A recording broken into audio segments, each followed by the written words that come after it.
Inkinga yenu ukuthi nisiqhathanisa nengane ezikhule ezibekwe emathangeni kanti nabe sisemahlangeni.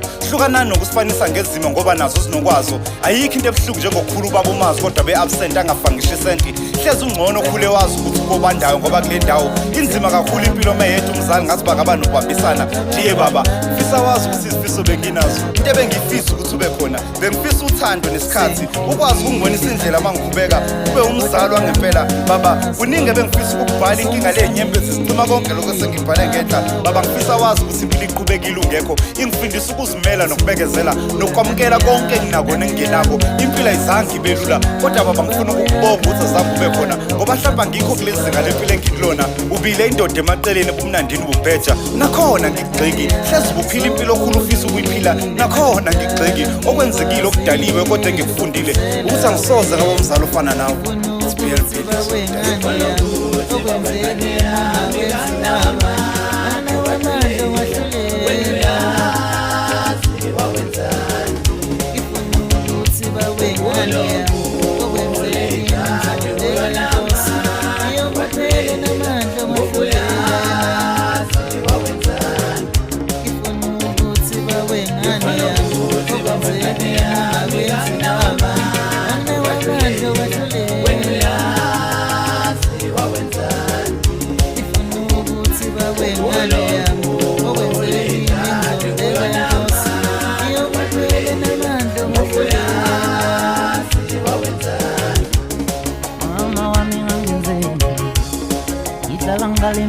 Yo, ubaba wami mina ngamazi mama.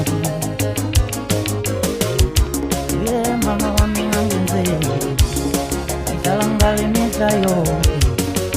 Yeah, wami ngamazi baba. Undana yethu bekhuluma ngobaba babo. Ngivele ngazi ukuthi ngizothini. Undana yethu bekhuluma ngobaba babo.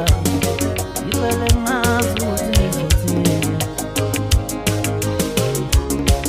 Amangisize ukuthi bawe ngane yami kanama.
Ingane idinga uthando luka baba noluka mama.